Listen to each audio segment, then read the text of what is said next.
It was luck or chance, it didn't matter. The Andigonj were left alone, destined to be masters of a galaxy. That belief, however, it was about to change. Fanatic xenophobic isolationists, the Andigonj live on their tundra world of Gonj. They explore, exploit, expand, and endure. For a species that wanted nothing to do with the galaxy though sure had different plans. It's the 12th year of the hyperdrive and hell brings great news once more. Rich asteroid belt has been found just one jump away from the Andigonj system. Not only that, but a large resource-rich tundra world is present, making resource acquisition far more accessible. The system's capacity for resources exceeds all prior expansion efforts. Lucrative opportunity draws miners from far away. Its potential is so vast, fully developed, it would surpass even Gonj. The reaction on Capital World itself is mixed. As the outer systems acquire more resources, the balance of power must be maintained. To do more with less is the unofficial cry of a serene protector for Xenophobic. Mining yields and industrial output is improved. Engineering research continues by pursuing new grade of missile technology. The research lead Forflin is a notable rocketry expert. An unnerving amount of coordination is required to facilitate such a vast and rapid expansion. It requires workers, planners, logistics, and of course, political will. From such beginnings, a prosperity faction naturally forms. Of course, at the top of his political will is the serene protector Fem'kass. The prosperity faction's goals nicely line up with the industrialist agenda of the serene protector. Her will is supreme and shapes culture itself. Through technology we fulfill our ambition to know ourselves.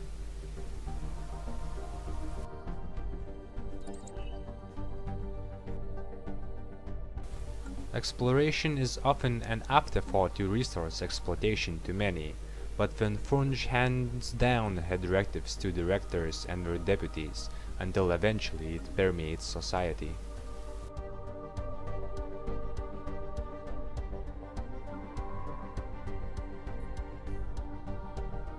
Xeno encounters lose traction, with many small-scale xeno research already being pursued. The news are overshadowed by reports of rogue elements acting against the stellar compact in nearby space, in the Korga system.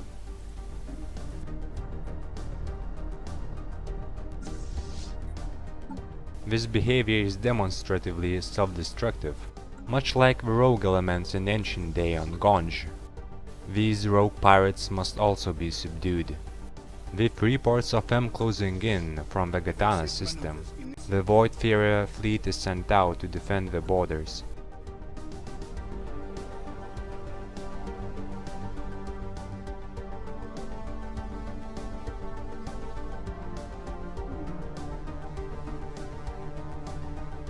The reports of new dangers sparkle a wave of unrest. From it, a new isolationist faction forms, led by the genius scientist Borfi.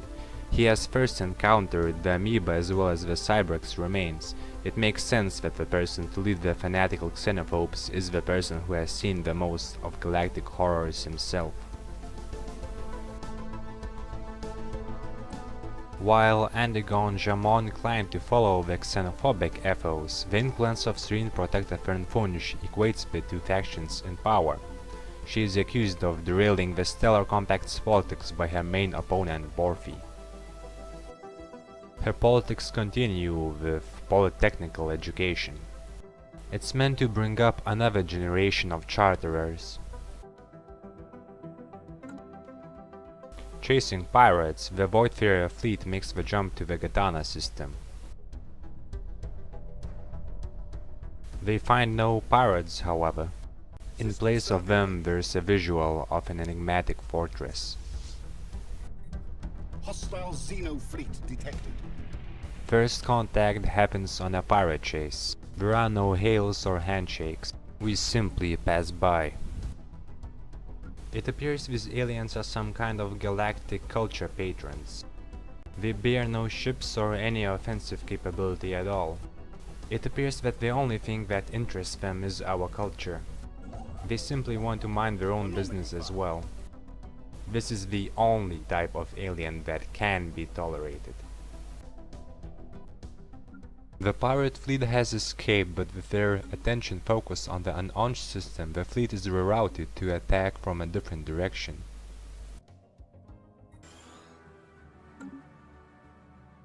The maneuver succeeds brilliantly and the pirate fleet is absent, then Voidfarers and Roach on the pirate station.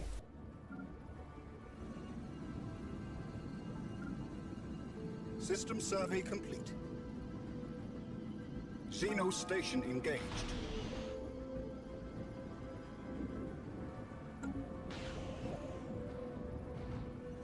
First missile salvos are launched and the pirate station cannot withstand the continued onslaught. With the strike and the resources acquired from the pirate station, the pirate's fleet will not be able to operate. Instead, the resources will be used to kickstart our own efforts. Our newest scientist jumps into the Ponnell system. His hails for help are cut off by static following the ship's explosion. In the last moments of transmission we receive an image of an enormous xeno warfleet. The Ponnell Incident, as it becomes known, and the death of Fem'kass proves that the xenos are hostile and field huge forces on our doorstep. At home, the news are met with panic and calls for vengeance. Things go from bad to worse, with reports of an animated dreadnought near our space. Thankfully, Borfi escapes intact. Losses of 2 scientists in 1 year would be too grave. Shock gives way to determination. We must grow strong to face these dangers and fight viciously for our survival.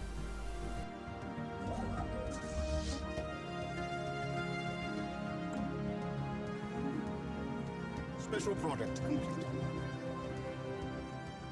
Perhaps the very xenos that threaten us can offer the strength to beat them.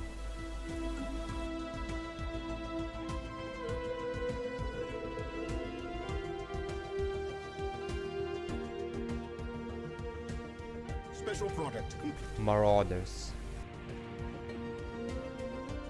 These aliens are not like us. They roam the space looking for weak targets. Well, we're not going to be weak. We're not going to be that target for them.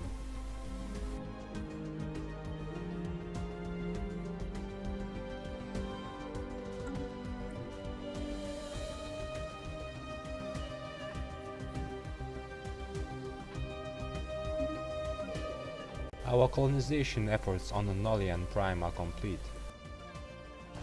It will take time to populate the planet, but with food resources already present, the beginning is promising. To help with the effort, Governor Musek is assigned to the planet. He's a known agronomist.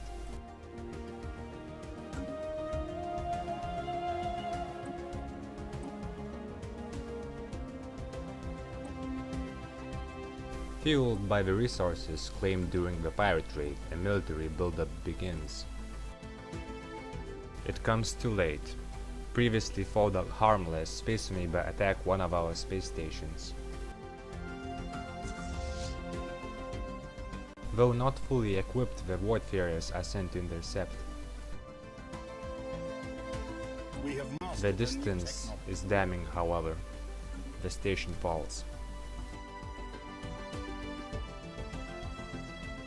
AI-assisted exploration is complete, and as per directive, administrative AI is implemented.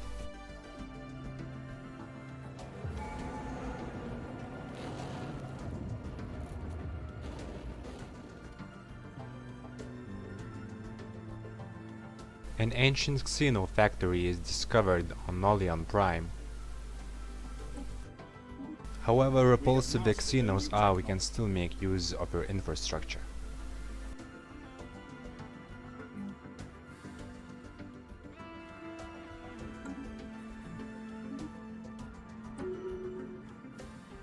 Frontier clinics will help us adapt to the new worlds. And improved projectile weapons will help defend them.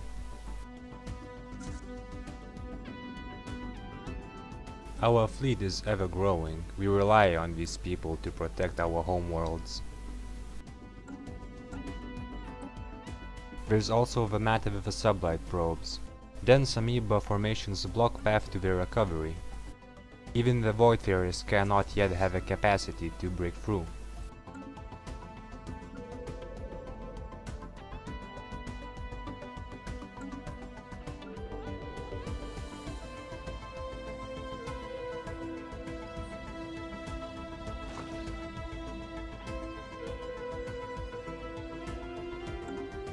With unrest because of xeno threats rising, fringes of our society are drawn to radicals. They set out on their own, forming fleets of pirates, imitating the lifestyle of xeno marauders.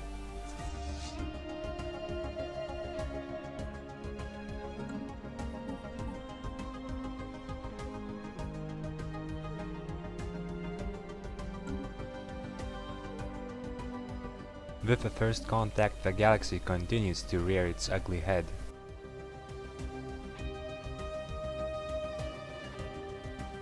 Hostile xeno fleet detected.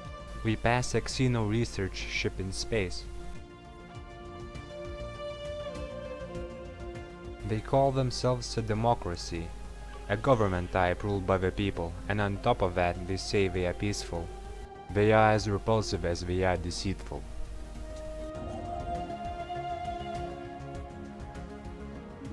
The others call themselves Xabir Hegemony. They claim they pursued knowledge above all else. They tell us of peace like the rest. They are also liars.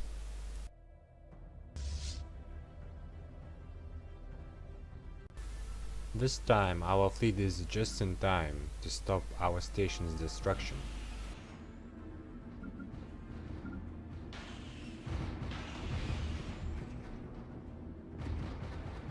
The pirates are pushed back by the Voidfarers and destroyed. We have mastered a new technology.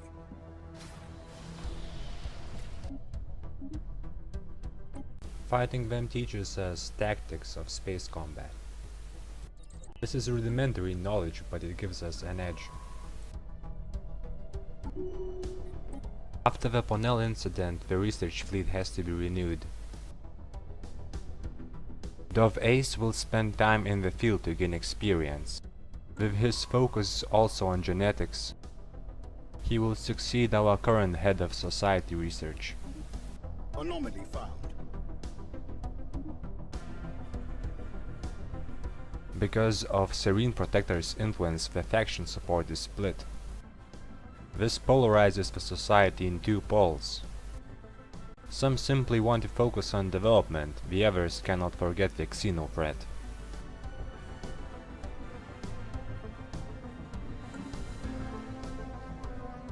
Space amoeba block path to recovery of our probes. The Voidfarers are sent out to clear out the closest fleet. Hostile xeno fleet engaged. The balance of power is close in this engagement. With no flag systems, the amoeba's flagella are particularly dangerous.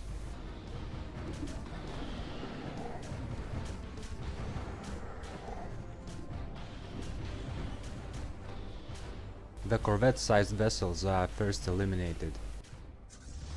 This opens up the space mother to our improved missile salvos.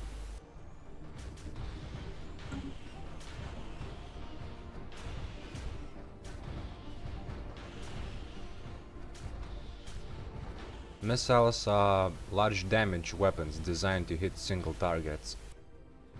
And our newly researched technology is the edge that gives us the victory.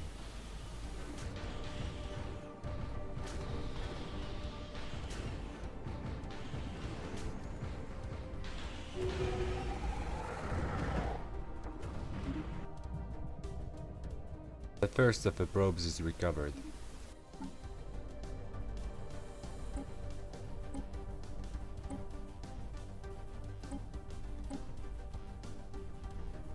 Product complete. The new scientist Dovace makes a name for himself by translating an alien mural.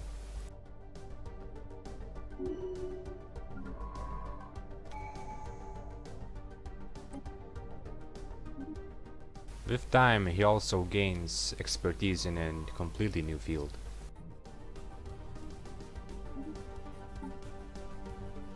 Fernfun sure has an eye for talent. Her top-down directive has served as well.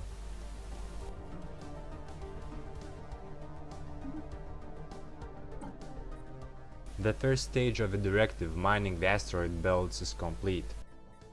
The second stage, colonization, now ramps up. Better agriculture will help us in the xeno worlds. Gene clinics and farming are key to our success on adapting in these new worlds. Borfi focuses on cyberx research. These mysteries ought to help us. There were losses in the last Space Meva battle. To remedy this, our engineering division is made to focus on armor.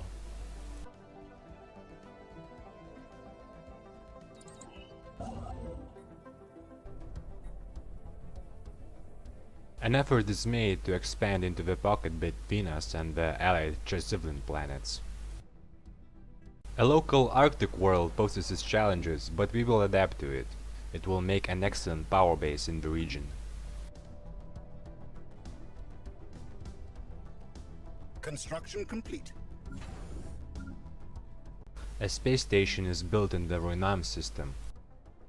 It's on the border of xeno marauders and will act as primary deterrent. The xenos also rush for the pocket, no doubt wanting to colonize the nearby continental world. Construction complete. We beat them to the expansion chase, but it creates border tensions.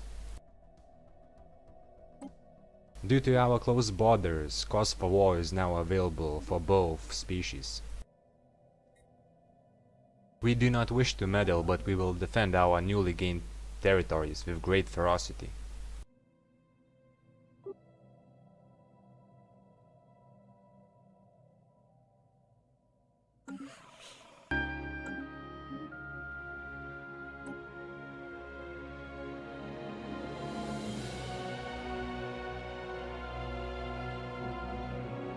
To cement our newly gained territory, colonization efforts will soon begin.